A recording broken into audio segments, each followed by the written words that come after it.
Mais uma vez chega a época do ano onde a gente tem que fazer as famosas declarações do imposto de renda. E muita gente ainda tem dúvida na hora de fazer a declaração dos imóveis. Então, se é esse o seu caso, se você precisa saber um pouquinho mais sobre esse assunto, a gente preparou um guia aqui com as principais situações e como fazer as declarações esse ano. Então, me acompanha nesse vídeo.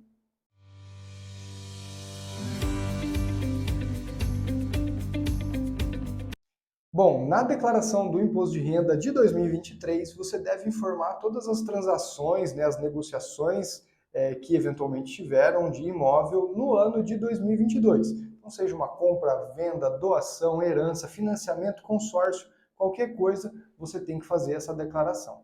E é importante lembrar que, mesmo que você seja isento de apresentar a declaração, né, de fazer a informação aí da declaração por conta da sua renda, né, se você ainda está na faixa de isenção, mas em 31 de dezembro de 2022 você tinha um imóvel acima de 300 mil reais, né, com valor acima de 300 mil reais, então é obrigatório você fazer essa declaração da mesma forma.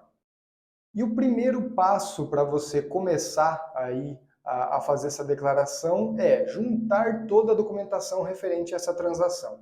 Então, contrato, recibo, escritura, matrícula, enfim, tudo que você tiver referente ao imóvel, separe, né, deixe isso já de lado aí, porque você vai precisar de muitas informações na hora de fazer, de preencher lá todos os campos na declaração. Com o programa baixado, né, você faz lá o download no site da Receita Federal, você vai abrir a sua declaração e vai incluir nos bens e direitos, né, vai incluir lá a categoria 01, é a categoria de bens imóveis, e aí vai procurar, tem cada tipo de imóvel, tem a sua categoria, né, então casas, apartamentos, terrenos, cada um tem o seu código, vai procurar e vai começar por ali a informar esse imóvel que você adquiriu. Em seguida, você vai preencher o endereço desse imóvel, né? E é importante que o endereço esteja completo, inclusive com o CEP, e também as informações, né? Como que foi essa compra, se foi à vista, se não foi, quem que é o vendedor, o CPF do vendedor, os dados ali da negociação, né? Se houve uma permuta ou não, isso tudo você vai ter que declarar e informar nesse campo de discriminação. Nesse campo de discriminação, inclusive, é importante você colocar todos os detalhes mesmo para evitar qualquer erro de interpretação, né? Então, seja bem claro ali, coloque as informações que esse campo está ali para isso, para facilitar aí para quem vai avaliar, né, quem vai analisar essa sua declaração, já consegue ver de uma forma mais clara. E é importante você ficar de olho nos campos, preencher adequadamente, né, os campos onde cada item vai sendo colocado, né, valor, endereço, enfim, cada lugar, cada item, né, cada informação dessa compra tem o seu campo específico, mas também não omita nada, né, não esqueça de colocar nada para evitar aí cair na malha fina e de repente ter que pagar aí taxas e custos a mais que você não esperava. Um ponto importante é que no campo situação em 31 de dezembro de 2022, né, que é o valor ali, você deve informar então o valor de aquisição desse imóvel. E uma dúvida muito comum é no caso de consórcio ou financiamento, qual que é o valor que você deve preencher, né? Então, no caso de compras à vista, você deve preencher o valor total do imóvel, né? Adquirir um imóvel por 400 mil reais, coloca ali o valor de 400 mil reais.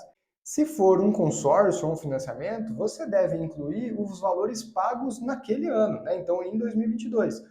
Por exemplo, se você financiou um imóvel de 400 mil reais, mas pagou 100 mil de entrada e mais 10 parcelas de 3 mil reais. Então, você tem 100 mil reais de entrada, mais 30 mil reais, você vai formar 130 mil reais, que é o valor que você pagou efetivamente durante aquele ano. O resto é o valor que você vai pagar e vai ir declarando conforme os anos forem passando. Outro ponto importante é que mesmo que você não tenha escritura, né, não tenha feito a escritura ou o registro na matrícula no seu nome, ainda assim é importante você declarar, né? Mesmo apenas com um contrato de compra e venda, você já faz a declaração que você comprou esse imóvel e na sequência você vai fazer essa escritura, essa matrícula, então não tem problema nenhum, pode fazer isso tudo agora. Importante colocar aqui também sobre os vendedores, né? Então, se você vendeu um imóvel em 2022, deve preencher o programa de ganho de capital, né, o GCAP, que tem lá também no site da Receita. E esse programa ele vai auferir, vai calcular o imposto que você deve pagar sobre o lucro imobiliário. Então, lá vai ter a data de venda, o valor da venda, e o próprio programa já calcula aí qual que é o valor que você deve pagar e já importa ou exporta, né, lá para sua declaração de imposto de renda exatamente o valor que vai ter. E de forma automática, você também inclui isso na sua declaração, caso não tenha imposto, né? Caso sua venda não gere o imposto de ganho de capital, também ele consegue fazer a importação lá e já fica automaticamente lançado isso. Depois é só alterar a situação, né? Então a situação ali em 31/12 de 2022 vai ser zerada, né? No caso da venda, você tinha ele por um valor, agora vai estar zerado e está feito aí a sua declaração de venda. É importante também lembrar que os custos com corretagem também devem ser incluídos. Então, se você teve aí o apoio de um corretor, de uma imobiliária nesse período, você vai ter os dados aí da nota fiscal, enfim, da comissão gerada que você pagou, né, para esse corretor. Então, vai informar lá no pagamento para os corretores, inclusive tem um campo específico aí para isso. E mais um detalhe aí sobre os vendedores, né? Caso o imóvel tenha sido vendido e ele era de mais de um dono, né? Se você era sócio do imóvel ou era às vezes de irmãos, né? Vários irmãos que são donos aí do imóvel, cada um, né? Cada dono na sua fração, no seu percentual, deve informar essa venda. Então, por exemplo, vocês são em 3 donos e venderam um imóvel de 600 mil reais, cada um vai informar lá que vendeu e recebeu 200 mil reais por essa venda, né? Então, na sua proporção. No caso de doações, a Receita Federal também orienta para que os recebedores, né, declarem aí essa doação recebida, né? Então lá no campo de bens e direitos você vai colocar que recebeu esse imóvel como doação, vai colocar os valores, enfim, né, toda a situação. Na discriminação ali você pode colocar toda a situação, especificar bem claramente ali como é que foi essa situação de doação e vai incluir ali.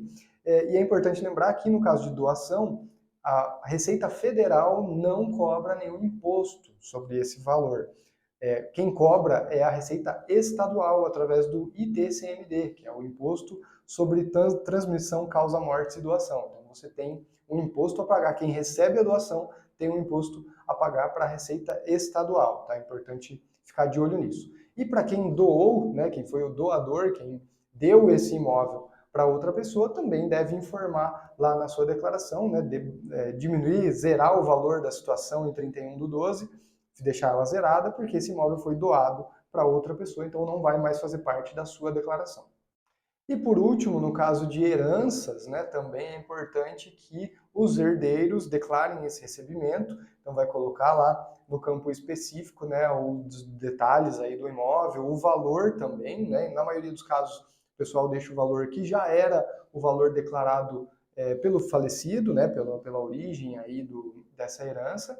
Em alguns casos, a família decide fazer essa transmissão a preço de mercado, né, com valor diferente, aí incide aquele ganho de capital. Né? Aí aqueles herdeiros terão que pagar, o espólio, né, vai ter que pagar o ganho de capital sobre aquele imóvel que está sendo transferido. E aí lá no campo adequado, né, nas transferências ali patrimoniais, vai ser colocado o CPF do espólio, o nome do falecido, enfim, todos os detalhes ali da situação da herança que geraram essa transmissão, né, essa transferência do imóvel do falecido para esses herdeiros. É claro que as situações aí são diversas, existem muitas outras situações e cada caso é muito particular, mas eu espero ter colaborado, ter esclarecido aí de alguma forma esse momento para você. E a gente sempre recomenda e sugere, é claro, que você procure aí o seu contador de confiança, que ele vai poder fazer isso de uma maneira muito mais aprofundada, muito mais técnica e muito mais correta, né? Então, fica aí a dica também. Se você gostou do nosso conteúdo, deixa aí o seu joinha, compartilha com quem pode estar precisando dessa informação também, né? Às vezes um amigo, um parente, um pai, enfim, né? Alguém que tem essa situação, que está fazendo a declaração do imposto de renda agora. E continua, claro, seguindo a gente aí, acompanhando os conteúdos que a gente faz, que sempre vai ter coisa bacana e informações sobre o mercado imobiliário.